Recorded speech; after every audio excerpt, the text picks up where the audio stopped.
Hi, Mystery Recapped here. Today, I'm going to explain a horror mystery movie called The Vault. Spoilers ahead. Watch out and take care.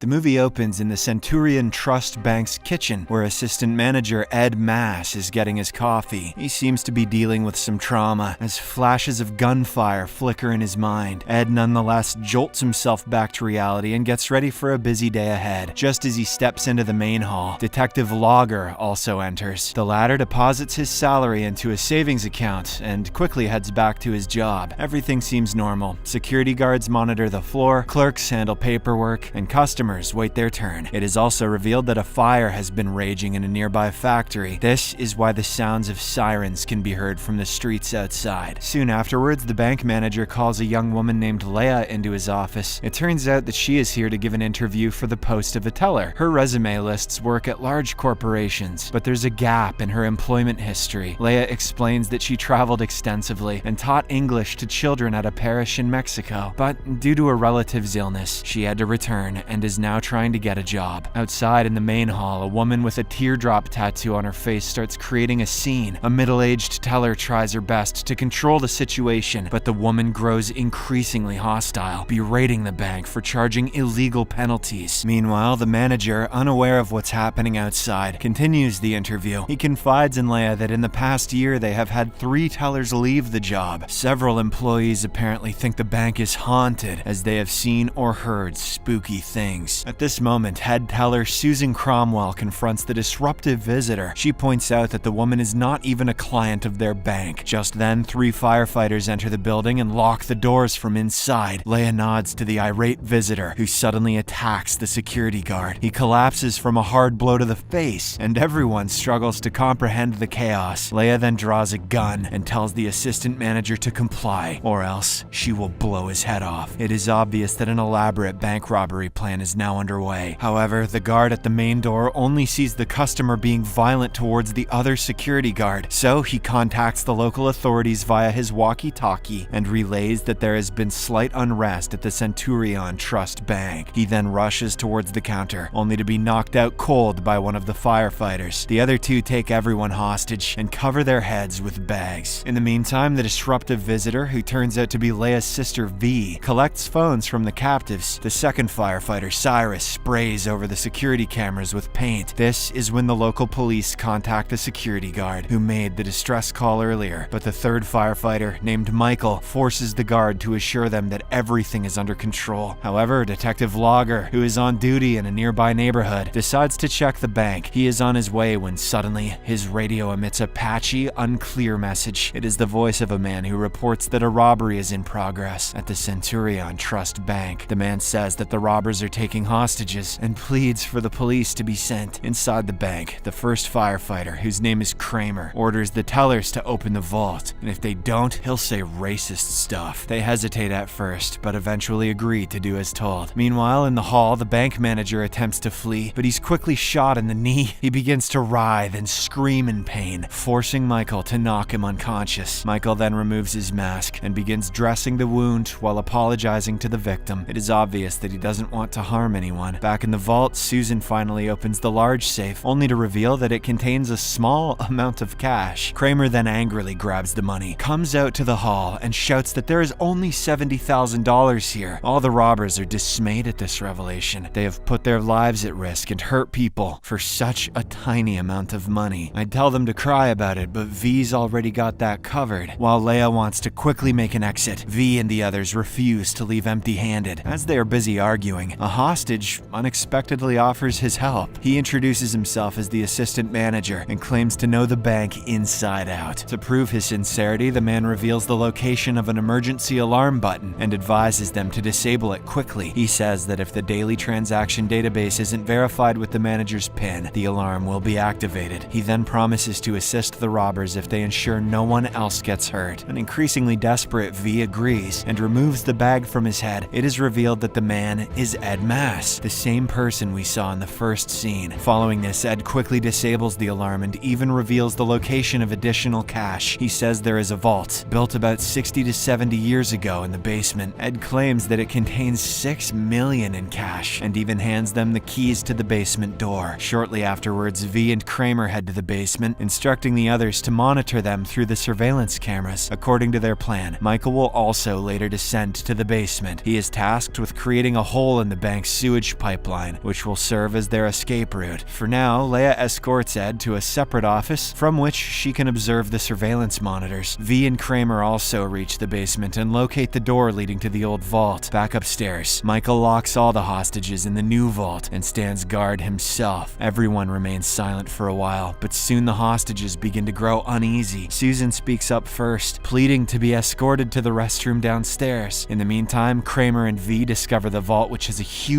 metal door fitted with wheel locks. Kramer admits that it will take at least 20 minutes to break through it. V thus steps away to explore the basement, while he begins working on the door. Suddenly, the building's lights start to flicker, but nobody pays too much attention to that. Leia asks Cyrus to keep an eye on Ed while she checks on the other hostages. She also takes a peek outside and notices police cars parked in front of the bank. Meanwhile, Michael escorts Susan to the restroom, and she tries to engage him in conversation, but he is too nervous to talk to her and simply stands nearby. In the basement, Kramer diligently works on the vault door and it begins to yield. As for V, she is still exploring the basement when she notices a human-like figure in one of the old storage rooms. Elsewhere, Michael is bringing Susan back to the new vault when Leia sees him. She scolds him for deviating from the plan and orders him to stick to the schedule. Michael thus heads downstairs to another part of the basement to cut into the pipeline for their escape route. On his way down, he comes across V, who looks to be perturbed by something. She reveals that she saw something or someone downstairs, which made her feel uneasy. V then heads upstairs, leaving Michael to prepare their escape way. Moments later, Cyrus takes over guarding the hostages while the sisters monitor Kramer's progress in the basement. He seems to have successfully unlocked the vault, but the lights suddenly go out. Kramer, who is about to enter the vault, notices two figures with filthy bags over their heads in the corridor. The number of figures before him multiplies just as the flickering lights grow more intense. On the other hand, Leia and V, who are watching through the surveillance monitor, witness a different scene. They can see no one but Kramer, who now appears to be searching for his weapon. The sisters watch in horror as Kramer is dragged into an old storage room. Michael, who is also in the basement, hears his blood-curdling screams moments later. Confused by what's happening, Leia asks Cyrus to count the number of hostages. The lights flicker again, and the door of the new vault slams shut. This means that the hostages, as well as Cyrus, are now trapped inside. Rather spookily, the door from the main hall to the basement also gets locked. As the two sisters try to open it up, Cyrus begins to see something strange inside the new vault. He notices a person in a white mask among the captives, prompting him to grab his shotgun. Soon after, a group of captives in filthy bags appears out of nowhere and advances on him. The person in the white mask then shoves the shotgun into Cyrus's mouth. Similarly, in the basement, several unknown figures begin to repeatedly stab Kramer. These ghosts have guns and knives. In the main hall, the lights come back on, and V finally manages to open the door. Leia, on the other hand, goes to check the new vault and comes across a strange sight. Cyrus is nowhere to be seen, but the hostages are seated exactly as before. Back in the basement, Michael discovers Kramer tied to a chair with his eyes brutally gouged out. He seems to be pleading with someone, begging them not to do something, but seconds later, he suddenly grabs his drill and punctures his own skull. Upstairs, Leia is confronting Ed when the phone abruptly rings. She answers, and Detective Logger, who is on the other side, demands to speak to whoever is in charge. Leia responds that she will leave all the hostages in 30 minutes if the police don't do anything stupid. She then tries to determine who tipped off the police and concludes it must have been the head teller, Susan. Following this, Leia goes to Susan and inquires about what's happening in the basement. She wants to know if it's something supernatural or just a a trap. Although hesitant at first, Susan eventually opens up and recounts an incident from 1982. Apparently, a deranged man tried to rob the bank and held all the employees hostage for days, but the police refused to comply with his demands, and the robber thus made the employees shoot each other. Ever since that incident, no one goes to the basement of the bank, not even the security guards. Obviously, Leia doesn't believe the story and threatens to disfigure Susan. Couldn't you just hurt me? No, I'm gonna disfigure you! This tense moment is interrupted by Michael, who seems to be shaken. He tells Leia about Kramer's death and insists they leave as soon as possible, as something is wrong with this bank. At this moment, V also appears with a bag full of money. Leia quickly informs her about Kramer's death and the police presence outside. She then examines the cash, but shockingly finds that every single one of them is from 1982. Well, that makes sense if no one's gone down there since then. Why's that a twist? Realizing that the situation is spiraling out of control, Leia interrogates the guard. She is trying to understand the scenario outside and what the police will do next, but the guard advises her to release the hostages and save herself. Following this, Leia heads back to the office where she had interrogated Susan. Before she can ask anything, she notices the indicator for an outgoing call on the office phone. She picks up the receiver and hears a distress call from someone. A patchy, unclear male voice reports that a robbery is underway at the Centurion Trust Bank. This is exactly the same call that Detective Logger had heard earlier. Meanwhile, Michael returns to the basement and finishes cutting into the pipeline. He is wrapping up his work when suddenly he hears someone nearby crying for help. Michael rushes towards the sound and finds an injured woman on the floor, but she unexpectedly transforms into a charred corpse and reaches out toward him. A terrified Michael has no option but to flee from the spot. Sometime later, V heads downstairs and sees Michael pouring gasoline on the floor. He pleads with her to escape the bank, but refuses to leave himself. A visibly emotional V then hugs him tightly and finds the exit, while Michael sets the corridor on fire. He is attempting to block the escape route from the ghostly pursuers, but also unwittingly activates the fire alarm. Upstairs, Ed tells Leia that now the police will be forced to come in. He begs her to let all the hostages go, and rather surprisingly, Leia obliges. She releases the assistant manager and hands him a knife to free the other hostages. Leia then grabs the bag of money and heads to the basement. The bank's security officer begs her not to go down there, but she ignores his warnings. Shortly afterwards, police storm the building and fire at the escaping Leia. She falls on the staircase, injuring her leg, but continues towards the pipeline. On the other hand, all the hostages flee, except the assistant manager Ed, who silently stands there. As Leia reaches the pipe opening, she suddenly hears Michael's voice and heads to the old vault, but the doors begin to close and now she's trapped with several ghosts who have filthy bags on their heads. Just when all hope seems to be lost, Michael arrives in the nick of time to pull her out. He then tells her to run and stays behind to hold off the ghosts. Michael,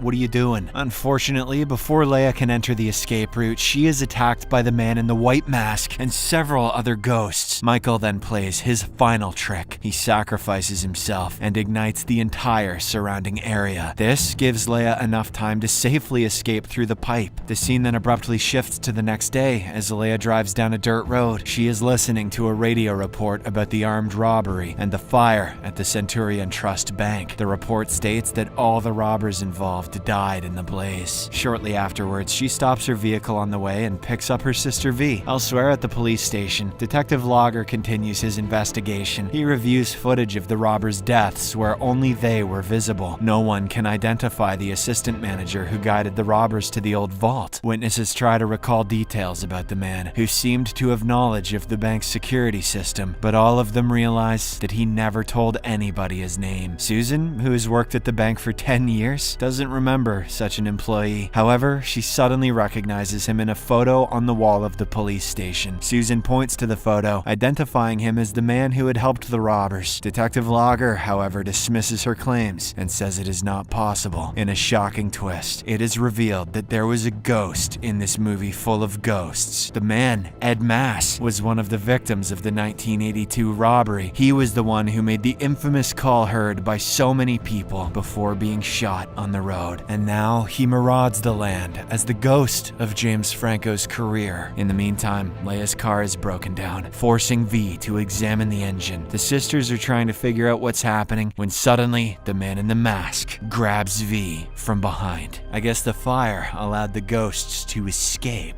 Subscribe for more videos like this, turn on notifications, and leave a like to help the channel out. Thank you for watching.